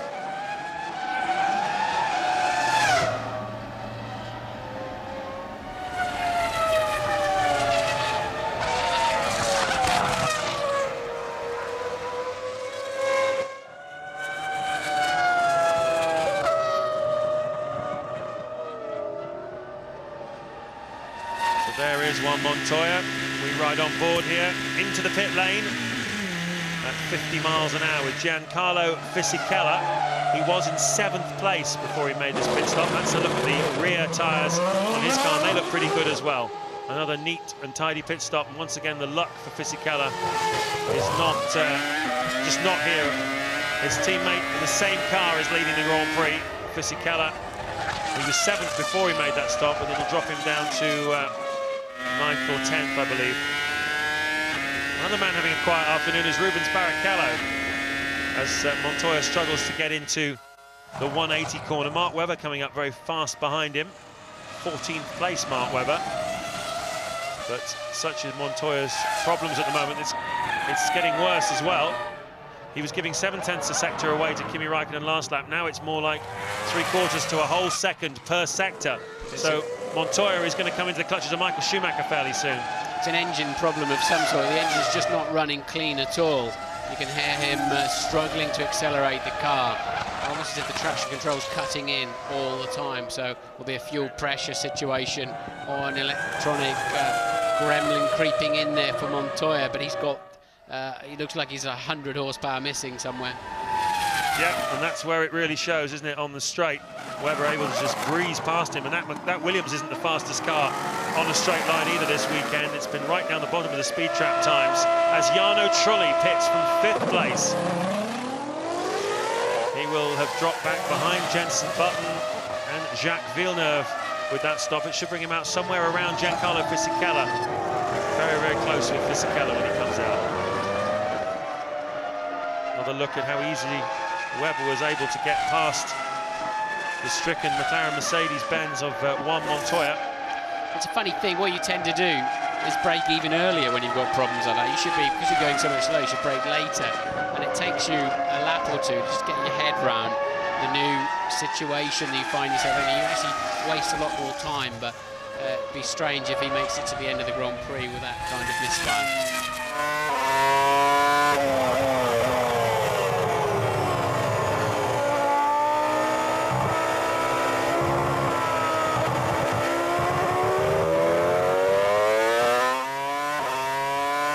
Lap 47 of the French Grand Prix, and Juan Montoya's problems are really coming alive now. Michael Schumacher goes past him in real time, and Montoya, we believe, has got an engine problem. Martin feels that you heard the engine dragging a little bit. Jenson Button pits. We've just had Jarno Trulli into the pits as well. He is currently in 7th place. Button there pitting from 5th. But Montoya was giving away half to 3/4 of a second per sector, so almost 3 seconds a lap over the last couple of laps. Mark Webber just breezed past him on the straight to unlap himself just the last lap, and you can see how easy it was for Michael Schumacher to get past him as well. So Montoya struggling. He's using one of the older specification Mercedes engines. They did bring a new engine here this weekend, which Raikkonen blew up on Friday. Montoya was on the 2nd race with this engine. Well, he didn't do much at Indianapolis, did it? But just looks like it's letting go here this weekend. Ted, what can you tell us? Well, whether it's an engine failure or a misfire or a cracked exhaust or whatever, it does sound rough, and I'm afraid to say that it's terminal because the mechanics have cleared a space in the McLaren garage for Juan Pablo Montoya. They're about to bring him in. Martin Whitmarsh off the pit wall. They're talking to him on the radio. They're going to retire Montoya in this McLaren Mercedes. He's not going to make it back to the pits, unfortunately. I'd imagine it's some kind of fuel problem. It's as if he was just gradually losing power. No smoke and no bits and pieces flying out the side of the engine. That's a systems problem rather than a structural problem, I would suspect. And, well, that puts Michael up into 3rd, and currently Villeneuve up into 4th. Where's he come from? Well, he's not made his 2nd stop of the afternoon yet. He's on a different strategy. Sauber did that last year with Giancarlo Fisichella. It was pretty competitive, I have to say. Ron Dennis there, the McLaren boss, up on the wall, seeing Montoya retire for the first time this season. It's been a checkered season for Juan Pablo Montoya because he missed a couple of Grand Prix after he broke his shoulder with a mysterious sporting accident away from the racetrack. He missed Bahrain and San Marino, came bouncing back in Spain, but it's not really been his year so far. He's only scored 16 World Championship points, and his teammate Raikkonen is challenging for the World Championship. But that is still the first retirement of the season for Montoya. Jenson Button has passed in the pit stops Jarno Trulli. He's now up to P6, and he can get away. Trulli with his mirrors full of Barrichello and Ralf Schumacher as Heidfeld pits. Coulthard has now passed him too. Coulthard ahead of both Williams now. Williams really the last of the budgeted teams, you'd have to say, and having a dismal afternoon. They really are, aren't they? I mean, Heidfeld was 18 seconds behind Coulthard before that round of pit stops. As you can see, Alonso puts a lap on Rubens Barrichello. So 8th place man, Rubens Barrichello in the Ferrari, is lapped by race leader Fernando Alonso. This time last year, Barrichello at this very corner, as Villeneuve makes his pit stop. At that final corner, Barrichello jumped Jarno Trulli in the Renault to grab the final podium spot. He finished on that day behind Fernando Alonso on the racetrack. What a difference a year makes. Alonso in the Renault laps a Ferrari at Magny-Cours. 21 laps to go. Yes, and he's also about to lap the guy who started on the front row of the grid with him, Jarno Trulli. Such was the pace he had in the early stages of the Grand Prix, and the response that he's given once the McLarens went on the rampage. His lead over Raikkonen at the moment down to 12.9 seconds. Raikkonen, they're a stop apart, aren't they? So Trulli very neatly gets out of his way before the high-speed Nürburgring chicane, carrying 160 miles an hour on the entry to that, about 130 miles an hour through it. Alonso is on such a charge here this afternoon. Even despite the fact he's lapping cars, he's still going mighty quick. Here's the other fast chicane here. Let's enjoy this. Oh, what a feeling that must be to go through when you stand on the side of the racetrack and watch them whip through there at 130 miles an hour. You look at it and you think, in a road car, I'd be lucky to get through there at 50. And the grip these cars have, the way the aerodynamics force them to the ground, absolutely incredible.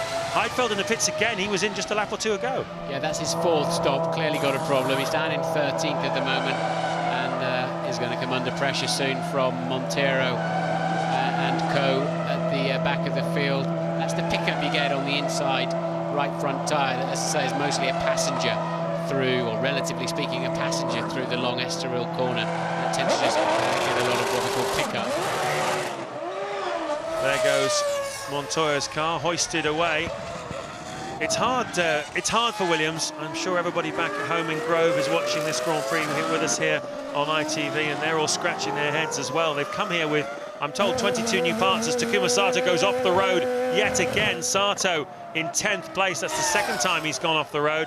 He outbraked himself into the, and Jarno Trulli, into the Adelaide hairpin earlier on. But I feel sorry for the Williams guys. They brought a lot of new parts to the car. It just isn't fast enough. They cannot get any pace out of it. In qualifying, they can't get any heat into the tyres to get grip and get themselves good bite. And Mark Webber, who was qualifying in the top 6 for the first part of this season, is now solidly outside the top 10. There we go, you can see the dust in the distance, and what's happened is somebody's put a lot of gravel on the track. Sato's gone off in sympathy, just keeps it out of the wall. Coulthard and Webber will pass him while he's out. He did well to keep it going, actually. So what I want to know is who went off ahead of him.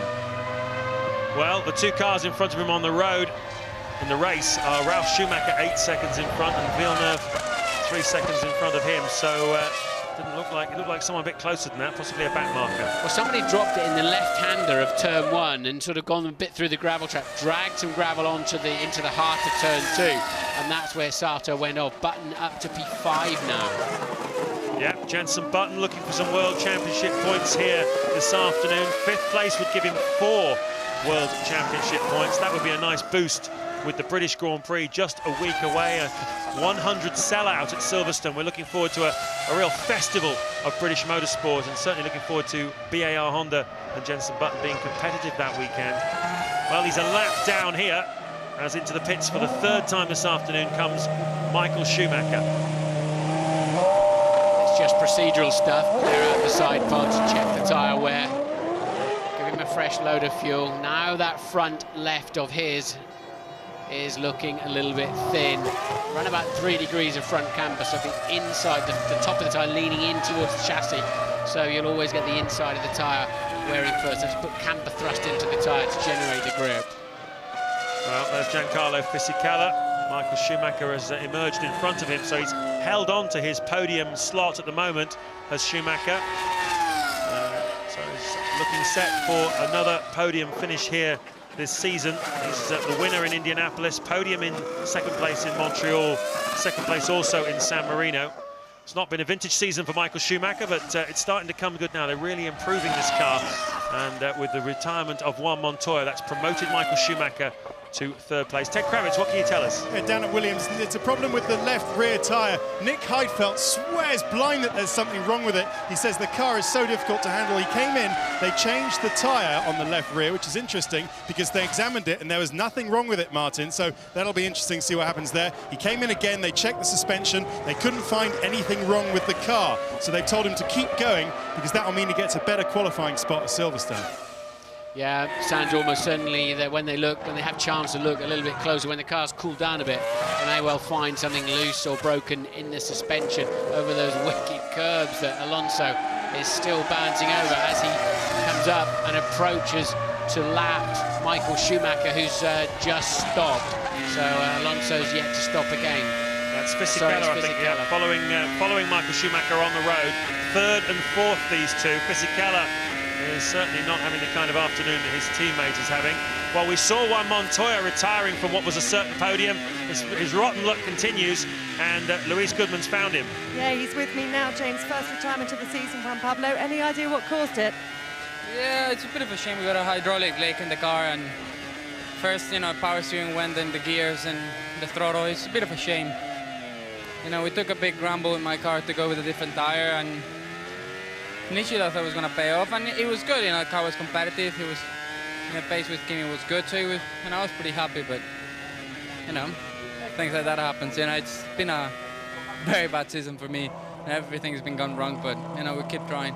Thanks, Juan Pablo. So it was a control system and not an engine failure. In fact, almost nothing to do with the engine. But Alonso, his next victim to lap is Fisichella, his teammate.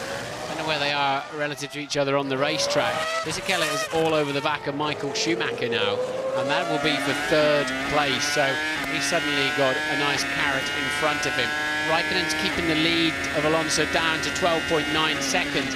We believe they've both got to stop one more time, so plenty of racing to be done yet. Button maintains 5th. Trulli 6th. He started 2nd, he's been lapped, he's not had any race pace.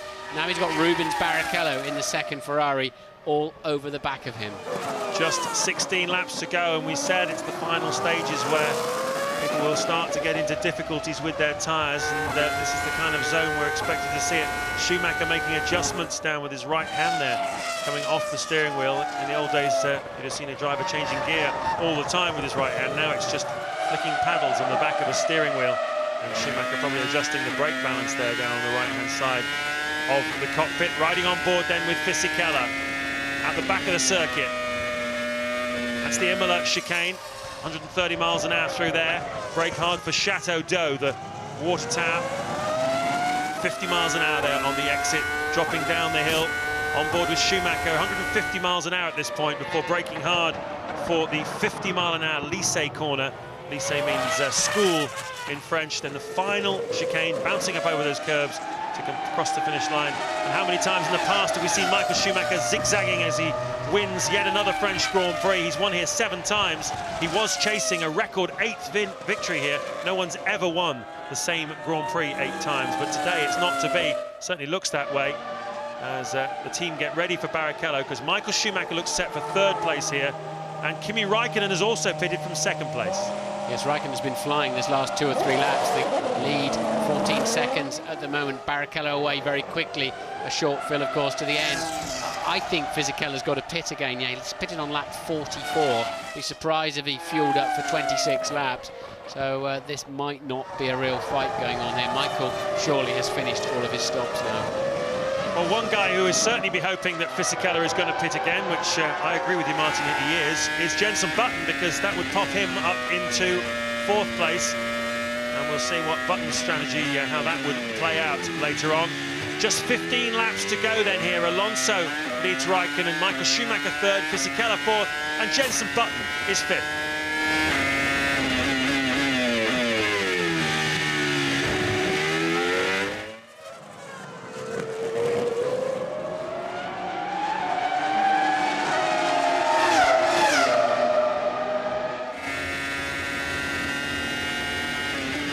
The long right-hander then. Grand curve giving into Estoril, 160 miles an hour on the exit. Picking up speed, getting up to about 200 miles an hour before they hit the brakes into the Adelaide hairpin. Fisichella having a little bit of a look under brakes at Michael Schumacher. Michael's beginning to lose grip. I think his tyres are getting so thin now that it's beginning to be a problem. He started... oh, and that is somebody, that's a replay...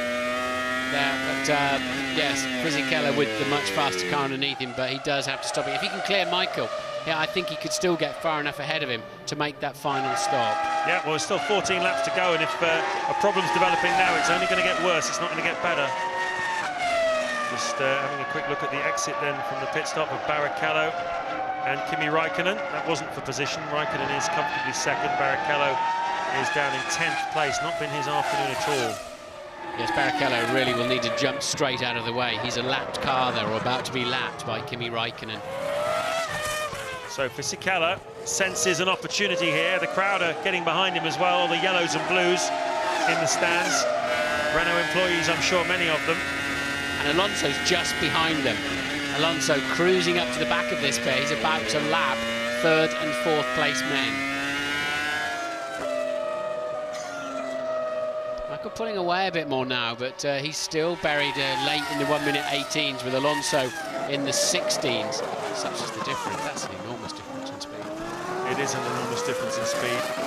And Fisichella obviously this afternoon not able to find that speed. That's Bob Bell, technical director of the Renault team, took over from Mike Gascoigne when he left to join Toyota. Jean Todt there as well for the Ferrari team, celebrating 12 years this weekend at the helm of Ferrari. What a successful 12 years it's been. Don't even want to look at that, the amount of punishment he's giving pit cars.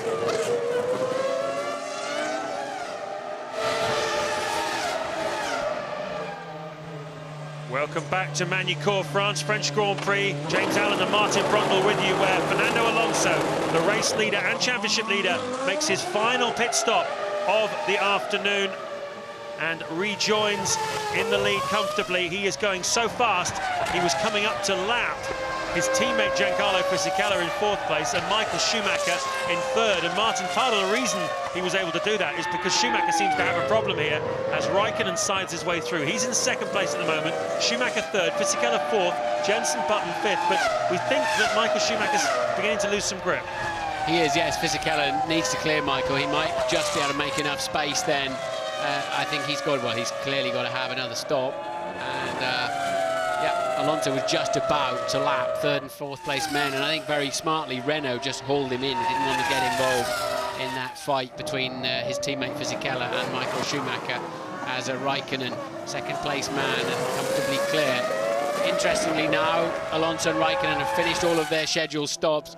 Alonso clearly has a comfortable track position on that one. He certainly does, as Nick Heidfeld comes out of the pits. He's been in and out 6 times already this afternoon. There is Giancarlo Fisichella then pitting from 4th place, and that will lose him 20 seconds off the tail of Michael Schumacher. But oh, he stalled it! I don't believe it, he stalled it! That's great news for Jenson Button, but rotten luck for Giancarlo Fisichella. Get it started again, come on! He has to wait to get neutral. He needs hydraulic pressure, gets neutral, pulls first again, and off he goes. I don't think he really did anything wrong. It sounded like the clutch was dragging quite early on that. It's effectively a button system they use. And as you say, Jenson Button will be a man who will gain nicely from that. Takes the pressure off Michael Schumacher. Puts Button surely in with a great chance now of 4th place. It could be in with a chance of a podium if he's not got too much problem with his tyres and Michael Schumacher's problems develop. Then he might even be able to get Michael Schumacher in the 11 laps that remain here at Magny-Cours. It's a big question mark, it's a big ask, but Button is 13 seconds behind Michael Schumacher as we speak, with 11 laps to go. Come on, Jenson, if you've got anything left now in terms of lap time in your pocket, it's the time to deliver it, isn't it? He's got some clear air, the leader coming up to lap him, but that shouldn't cost him too much time. As you say, Jenson now with the doors wide open. Certainly are. The leaders then, Alonso and Raikkonen lapping. Well, Alonso's been steadily in the 16s. He's just taken fuel on board, so this first flying lap for him as he mullers the curbs coming across a 1:17.9. Kimi Raikkonen is also lapping in the mid to high 1:17s, but Michael Schumacher's just done a 1:21 lap, 2 seconds slower than Jenson Button. So Schumacher with a bit of lap traffic, I think, is part of the problem, but also clearly struggling a little bit for grip here. Gives an opportunity to Button if he can find anything special. Trulli is 5th, Fisichella 6th. Ralf Schumacher has crept up into the points in 7th place. Jacques Villeneuve is 8th for Sauber. Out of the points at the moment is Rubens Barrichello in 9th place, as we look at Takuma Sato removing a plastic tear off from his visor. It's obviously got dirty. That's just taking a couple of turns out of the front wing. You have to be so careful not to deliver that into your own airbox. It calms the engine down a bit for the rest of the race without laying in the filter. You really do have to. It's so easy for it just to go straight up. The airbox is directly above your head. Alonso still lapping in the 1:17s, as is Raikkonen. The gap pretty static at 18 seconds. Michael Schumacher with another 1:19 and pretty slow lap. He is definitely struggling with grip as his tyres are wearing down and beginning to fade in terms of temperature, but Button even slower. So Button without that pace. He pitted on lap 46, Jenson. Looked like he was on a 3-stopper, so he may well yet have to stop again. I think he's stuck in traffic, Martin. He's in front of, here's the race leader, Fernando Alonso. Jenson Button is in that gaggle of cars there. He's behind a Jordan. That's why he was slow on that last lap. He was behind Carter Cayen's Jordan. He's about to get lapped himself, is Jenson Button, by the race leader, but he won't be thinking about that. He'll be thinking about Michael Schumacher. He took 2 seconds out of him on the previous lap. Maybe traffic was a part of that as well, but Button now is free. He's going to have to get out of the way for Alonso, but has Jenson got anything left in the tank? Alonso, a little lock up there.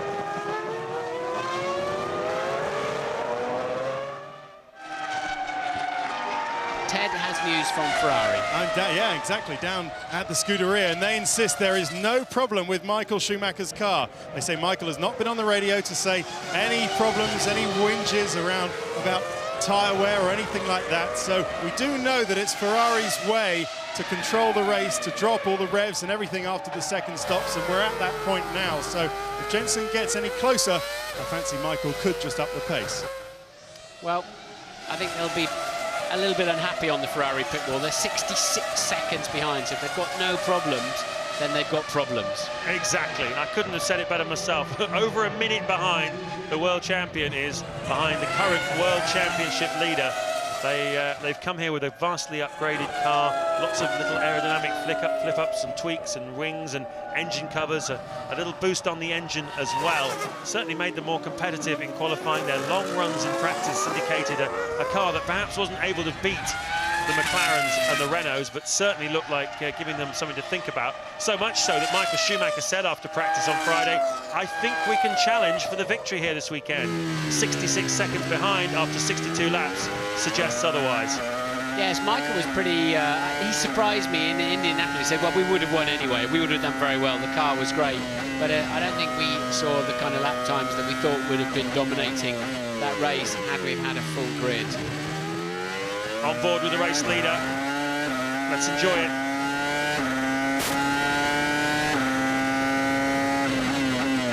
Sort of get that shunting in the transmission as you shift up. It feels horrible when you first sit in a Formula 1 car and you haven't been in one for a while, even if you've just been out 2 or 3 weeks. Then you just get used to it again. But all of the upshifts, as you get the oscillation going through the transmission system, and it's generated by the flex in the tyre sidewall. They're only 13-inch wheels on these cars, so they've got a very high tyre sidewall. Well, the bad news for Jenson Button fans and good news for Michael Schumacher and his fans is that Button hasn't got the speed to respond to Schumacher's difficulties. 1 minute 19.7 that last lap, 2 seconds a lap slower than Alonso and Raikkonen was Michael Schumacher, but Jenson Button was only half a second faster, so he's still 12 seconds behind the reigning world champion. Nevertheless, Jenson Button is in 4th place, on target for 5 world championship points. Takuma Sato, his teammate, doesn't look like he's going to get any this afternoon. He's down in 11th, so at least Jenson is going to get BAR Honda off the mark in the 10th round of the world championship. And that will be great news for them, and a great result for Jenson going into next week's British Grand Prix. Don't go and do a Murray on him. He's not got them yet. Still 7 laps to go, including the one that we're on. Alonso 17 seconds ahead. That's game, set and match for him, isn't it? Michael Schumacher now 68 seconds adrift in 3rd place. Jenson creeping up on Michael, a 10, maybe sometimes 3 or 4 tenths, but there's not enough time left. Truly holding station in 5th. Fisichella, lacklustre, you have to say, in 6th, despite that fuel rig problem. Ralph, where's he been all day, in 7th. Villeneuve's done a good job for Sauber. He's 8th, and looks like he was on a 2-stopper. Coulthard, though, catching Barrichello, who's 9th, catching him very quickly now, and he's catching Villeneuve too, so Coulthard might just make a race of something in the closing stages of this Grand Prix, but it looks like he may miss out on the points. Well, it's certainly been a race in which the pendulum has swung forwards and backwards. Fernando Alonso, though, has been the ever-constant here in Magny-Cours. He charged away at the start into a lead. Jarno Trulli in the Toyota held everybody up behind him, particularly Michael Schumacher, who just couldn't get past the Toyota. He was running in 3rd place in the early stages, and it was the McLaren drivers, Montoya and Kimi Raikkonen, who started down the field in 8th and 13th, who benefited most from Trulli holding everybody up. When all the front runners who were on 3-stop strategies made their first stops, the 2 McLaren drivers were able to leapfrog everybody, and before too long they were 2nd and 3rd in this Grand Prix. But then problems struck for Juan Pablo Montoya, a hydraulics problem for him, and that took him out of the Grand Prix, his first retirement of the 2005 season. Michael Schumacher then inherited 3rd from Montoya, but a long way distant, 69 seconds behind Fernando Alonso after 65 laps. And, well, of the rest of them, Jenson Button has fought his way through. Car not quite as competitive in the race as perhaps it showed in qualifying. Jarno Trulli, very quick in qualifying, didn't have the pace in the race either. He dropped down to 5th place. Giancarlo Fisichella in the sister Renault is a lap down to his teammate, and some of that had to do with a sticking problem with the fuel hose at one of his pit stops, but otherwise he's had a bad luck. He stalled the car on another pit stop and hasn't had the pace here this afternoon, and as we speak he's 2 seconds a lap slower than Alonso in the same car. Ralf Schumacher has crept into the points in 7th, Villeneuve 8th in the Sauber. There is John Button and Jeff Willis, the technical director of the BAR Honda team, tremendous aerodynamicist, now the technical director of that team. He was at Williams before with Adrian Newey, a tremendous record of success there. Now trying to make it on his own as the boss of his own technical department. This is a boost for him with 4th place for Jensen today, but you'd have to say that once again Renault and McLaren are the 2 choice cars of the field, and Ferrari, Toyota, Williams, try as they might to put new things on the car, they're not getting closer to Renault and McLaren, are they? Doesn't appear so from this Grand Prix, does it? But, Sato should have been up there too. He's been quick, but he had a couple of adventures, didn't he, that cost him very dearly. He was unlucky with the second one, because when you turn up into the heart of turn 2 and the track is covered in gravel, there's not an awful lot you can do about it. But how many yellow and red flags, stripy flags they wave at you, you're doing 175 miles an hour. Ted has some news.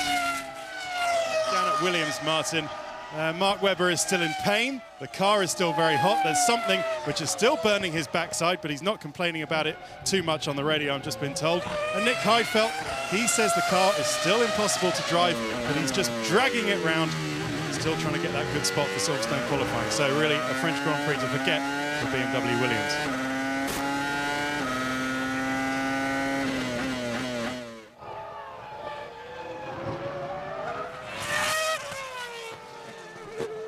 So there is the race leader, Fernando Alonso. 3 laps to go only now for Alonso. This is lap 68. He's 17 seconds ahead of Kimi Raikkonen, who in turn is 55 seconds ahead of Michael Schumacher. Jenson Button 11 seconds behind Schumacher, who is running the clock down now. Button doesn't have the pace to close him down. Trulli 3 seconds behind Button. Fisichella 9 behind Trulli. Ralf Schumacher 7th, Villeneuve 8th place.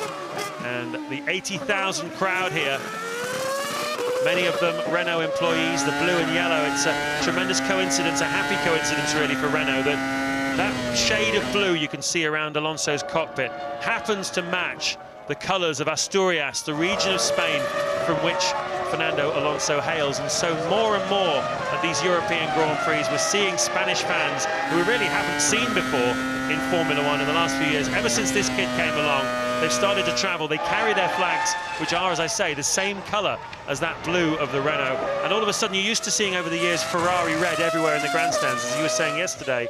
So many teams have tried to get Jaguar green or McLaren silver, get the grandstands to buy into the dream and the image. But it seems that Renault are doing it, all thanks to this kid. Yep, let's give Renault the French Grand Prix as long as London gets the 2012 Olympics. We'll trade them right now. We'll get it anyway. Alonso into lap 69, the penultimate lap. Briatore there looking decidedly nervous, not really sure why, 16 seconds ahead. And this surely stamps Alonso's authority on the World Championship at this pivotal month, as you were saying, James. A lot of points to be won and lost this month. Absolutely. 40 points in the Drivers' Championship up for grabs before the end of July. It's an important weekend for Flavio Briatore, the boss of the Renault team, because his new boss, Carlos Ghosn, who is the president of Renault, he's just taken over from Louis Schweitzer, who's been the president for many, many years and who was on the board which voted for Renault to come back into Formula One. And with a full onslaught, there were some stories that Ghosn wasn't a big Formula One fan. He didn't think it was value for money for the hundreds of millions of dollars it cost them every year. He was here this morning, gave a press conference at which he said, hey, I like Formula One as long as we win, it's an investment. When we lose, it's an expense. It was a great way of putting it, and we will stick around for as long as we're successful, which puts a little bit of pressure on Flavio and his team. But if they carry on having afternoons like this, then you can expect that Mr. Ghosn will carry on writing the checks for Renault. Across the line to complete the penultimate lap goes Fernando Alonso. He's been peerless here this afternoon. I'm not even going to ask you who your driver of the day is, because presumably it's got to be him for his amazing performance. Yeah, it's an easy one, isn't it? Alonso, well, his qualifying performance was sensational, but his race pace was some of the strongest I've seen since Michael Schumacher was clearly dominating Formula One. Alonso just really whooped them. He beat them easy. So into the final lap goes the Renault. It's been an amazing performance from him. The last time, as I said at the beginning, that a Renault car won the French Grand Prix was when Alonso wasn't even 2 years old, back in 1983.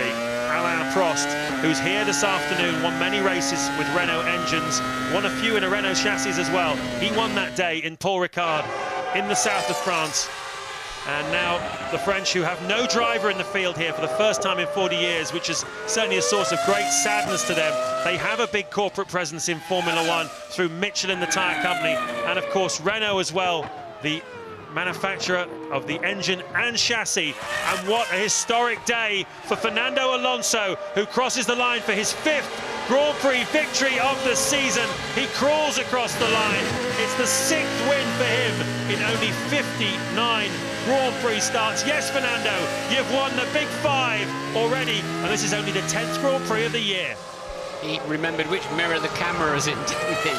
Really a totally dominant performance from Alonso. Raikkonen crosses the line 11.8 seconds adrift, although Alonso's final lap was very, very slow anyway, hence the gap coming down a bit.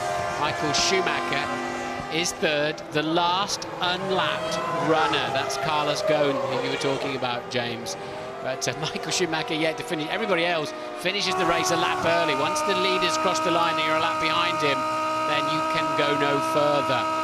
So we're still waiting for Schumi, some 73 seconds adrift, to come and claim his pot. He can't be beaten either now. He can't lose 3rd place now, because clearly he's ahead of the rest of them.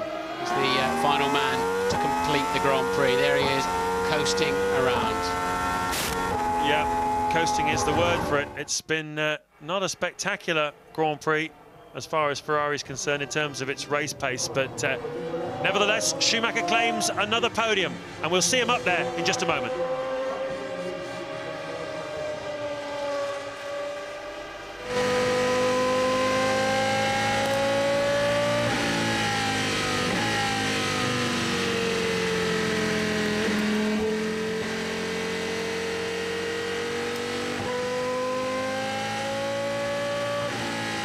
A very happy Fernando Alonso. This is his treatment of his car over the curbs throughout the Grand Prix, and already he's got the 5 symbol up before he even crosses the line. The Spanish flag and the English flag flying from the Renault pit there as he comes across the line on what is a historic day for Renault. And what could be better with their new president here for the first time at a Grand Prix? Well, it doesn't get much better than that, apart from a 1-2 finish, I suppose. Fisichella picks up points in 6th place, but and Alonso is well on his way. He takes another 2 points, adds another 2 points to his lead over Kimi Raikkonen in the World Championship. It now goes to 24 points with 9 races to go. There is the full classification. Coulthard quite close to points in the end. Good afternoon for him. He managed to leave the 2 Williams